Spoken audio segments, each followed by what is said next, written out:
Welcome everyone. आज हम exercise 6.1 solve करने जा रहे हैं। इसमें टोटल नंबर ऑफ क्वेश्चंस जो है दैट इज 6 है। तो 1 2 3 वाला जो तीनों क्वेश्चन है उसको आज सॉल्व करेंगे और नेक्स्ट डे 4 5 6 को। तो एक्सरसाइज 6.1 वाला क्वेश्चन कहता है in figure 6.13 lines AB and CD intersect at O if angle AOC plus angle BOE equal to 70 degree and angle BOD equal to 40 degree find angle BOE and reflex angle COE। ये है आपका figure.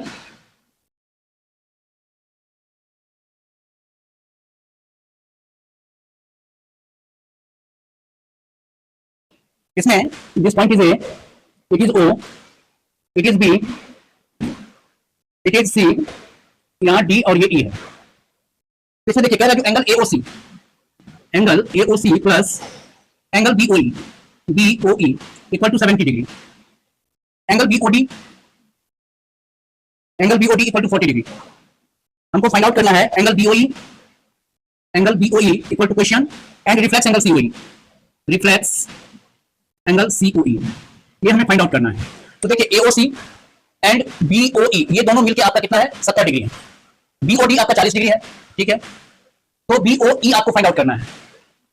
हाँ क्या है BOE, yes हाँ AOC that is suppose that this angle is 1 and this angle is 2, ठीक है। इसके बाद हम देख रहे हैं जो BOE and BOD equal to 40 degree, ये आपका 40 डिग्री है। तो आप क्या देख रहे हैं जो एंगल ये जो है आपका दैट इज ये 40 डिग्री। अब यहां पर देखिए AB और CD हम कह सकते हैं जो AB एंड CD मतलब ये लाइन ये AB वाला और ये CD वाला, तो AB and CD intersects each other at O। इसीलिए क्या होगा जो angle BOD and angle AOC are vertically opposite angles, opposite angles और हम जानते हैं जो वर्टिकली अपोजिट एंगल्स जो होता है हमारा वो इक्वल होता है। Therefore angle AOC equal to angle BOD that is equal to 40 degree. इसका वैल्यू दैट इज एंगल 1 का वैल्यू आपको 40 डिग्री है। अब कहता है AOC और BOE इक्वल टू 70 डिग्री है, तो इसे हम इस टू का भी वैल्यू फाइंड आउट कर सकते हैं। Now angle AOC plus angle BOE equal to 70 degree, ये एंगल 1 और एंगल 2, एंगल 1 आपका AOC है और BOE जो है वो एंगल 2 है। इस दोनों का सम आपको दिया हुआ है इन क्वेश्चन 70 डिग्री और AOC का वैल्यू आपने 40 डिग्री फाइंड आउट किया है। तो that is 40 degree plus angle BOE equal to 70 degree and angle BOE equal to 70 degree minus 40 degree that is equal to 30 degree. तो ये आपका 40 और ये आपका 30 आ गया। अब कहता है BOE हमने फाइंड आउट कर दिया, BOE हमको फाइंड आउट करना था। अब कहता है रिफ्लेक्स एंगल COE का रिफ्लेक्स एंगल। तो सीधी सी बात है जो आप ये देखिए जो COE, अगर COE को हम फाइंड आउट कर लें हम कह सकते हैं जो angle AOC, angle COE and angle BOE ये तीनों जो एंगल है are at the same point O on the line on the same side of line AB। ये क्या है आपका AB जो लाइन है उसके एक ही तरफ एक ही बिंदु पर बना हुआ तीनों कोण है। तो लाइन जो होता है that is straight line, that is straight angle, that is 180 degree. तो इसलिए इस तीनों का जो सम होगा दैट विल बी 180 डिग्री होगा। Therefore angle AOC plus angle COE plus angle BOE will be 180 degree। It implies that angle COE plus, अब ये देखिए एंगल AOC और एंगल BOE और BOE equal to 70 degree, so that is plus 70 degree equal to 180 degree and therefore angle COE equal to 180 degree minus 70 degree that is equal to 110 degree। तो ये जो angle है बीच का ये इसका value जो है वो हमारा 110 डिग्री है। अब ये 110 डिग्री है तो आपको फाइंड आउट क्या करना है, तो रिफ्लेक्स एंगल COE। इसलिए आप कह सकते हैं कि रिफ्लेक्स एंगल जब अगर आपको निकालना हो तो आप कुछ नहीं करना है, COE निकालिए। COE का जो वैल्यू है जो 180 से नीचे हो, COE या कोई भी एंगल हो जिसका रिफ्लेक्स अगर निकालना है तो पहले उस एंगल का वैल्यू निकाल लीजिए जो 180 से नीचे है, ठीक है, और उसको 360 डिग्री में से घटा दीजिए। तो that is equal to 360 degree minus angle COE that is equal to 360 degree minus 110 degree, therefore it is equal to 250 degree. ये फर्स्ट क्वेश्चन सॉल्व हो गया। अब आइए सेकंड क्वेश्चन पर। सेकंड क्वेश्चन कहता है in figure 6.14 lines XY and MN intersect at O if angle POY equal to 90 degree, A is to B equal to 2 is to 3 find C। तो सबसे पहले तो हम फिगर ड्रॉ करेंगे, यही है फिगर, ये है आपका फिगर, ठीक है। XY it is X, it is Y, MN it is M, it is N, ठीक है। This point is P, it is 90 degree, it is ABC, this is A, this is B and this is C, ठीक है, कोई बात नहीं। तो ये देखिए P O Y equal to 90 degree, हमारे पास डाटा क्या है, जो A is to B equal to 2:3, let A equal to 2x and B equal to 3x, 2 और 3 के अनुपात में है, रेशियो में है, तो ए को 2x कर दिया, बी को, और ए भी आप क्या देख रहे हैं, ए प्लस बी, अगर ये 90 डिग्री है और सब एक ही पॉइंट पर बन रहा है, तो ए और बी एज अगर उसको हम ऐड करें तो वो भी 90 डिग्री है, क्योंकि इधर पी ओ वाई आपका 90 डिग्री है, तो इधर आपका ए और बी मिलकर ये टोटल मिलकर भी 90 डिग्री बनाता है, but A plus B equal to 90 degree implies that 2x plus 3x equal to 90 degree, implies that 5x equal to 90 degree, 5x equal to 90 degree, and it implies that x equal to 90 degree upon 5, that is equal to 18 degree. ठीक है, अब इससे हम b निकाल लेते हैं, तो b equal to 3x equal to 3 into 18 degree, that is equal to 54 degree.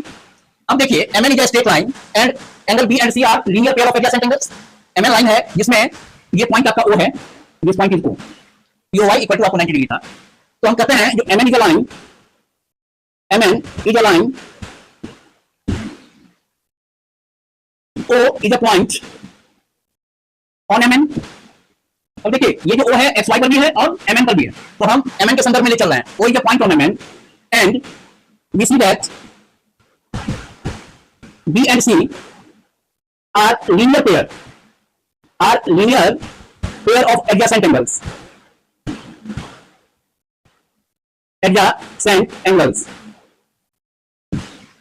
क्योंकि MN लाइन आप ये देख रहे हैं, तो इसी पर आपका ये एक B हो जाता है और ये C आ जाता है, तो ये दोनों एडजेसेंट एंगल भी है, क्योंकि कॉमन आर्म आपका XO है, तो एडजेसेंट एंगल का सम कितना होता है आपका 180 डिग्री. लीनियर पेयर, जब लीनियर पेयर की स्थिति होती है तो therefore B plus C equal to 180 degree, और B आपका अभी निकालना है 54 degree plus C equal to 180 degree, and it implies that C equal to 180 degree minus 54 degree, that is equal to 124 degree. आइए अब तीसरा देखते हैं, तीसरा क्वेश्चन. अब ये फिगर है PQR equal to PRQ, ठीक है, then prove that PQS equal to PRT. ये एक फिगर है, तीसरा का पहले फिगर ड्रॉ करना है. फिगर अगर क्लियर है, फिगर ड्रॉ करना है, अगर सिर्फ स्टेटमेंट आपका क्वेश्चन ज्योमेट्री में दिया हुआ है, अगर आपको फिगर ड्रॉ करना आ गया तो समझिए ज्योमेट्री पर आपकी कमांडिंग अच्छी हो जाएगी, या हम कह सकते हैं जो आपका ज्योमेट्री पर कमांड है. तो it is PQR, P, Q and R, ठीक है, S and T, it is S and it is T.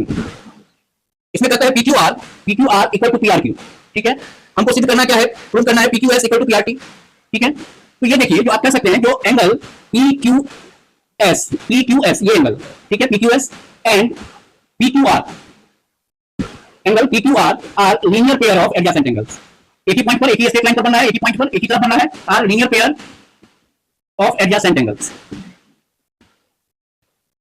तो क्या होगा, angle PQS plus angle PQR equal to 180 degree. It implies that angle PQS equal to 180 degree minus angle PQR. It is first equation. Again हम क्या देख रहे हैं, at point R PRQ and PRT are linear pair of adjacent angles. वही एक line है ST जिस पर एक बिंदु R है, R के एक ही तरफ दो कोण बन रहा है, दो एंगल बन रहा है PRQ एंड PRT. तो हम कह सकते हैं कि again angle PRQ and angle PRT are linear pair of adjacent angles.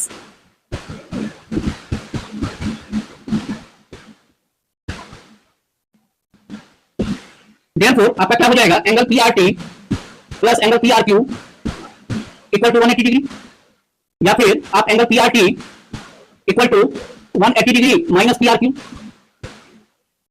अब that is equal to 180 degree minus angle PQR. अब ये क्यों भाई, तो angle PRQ equal to angle PQR ये आपका गिवन है, ये क्वेश्चन में नहीं दिया है, जो PQR और PRQ both angles are equal. अब इसको हम समीकरण इक्वेशन 2 मान लेते हैं. तो ये देखिए जो इक्वेशन 1 में PQS बराबर 180 डिग्री माइनस PQR, PRT में फाइंड आउट करते हैं तो ये भी 180 degree minus PQR. It means this two are equals. So आप कह सकते हैं कि फ्रॉम 1 एंड 2 हम कह सकते हैं कि angle PQS equal to angle PRT. और इस प्रकार से हमारा ये 3 क्वेश्चन तक हो गया. नेक्स्ट ये लास्ट 3 क्वेश्चन है 4, 5, 6, उसको हम सॉल्व करेंगे. आज के लिए इतना ही. Thank you.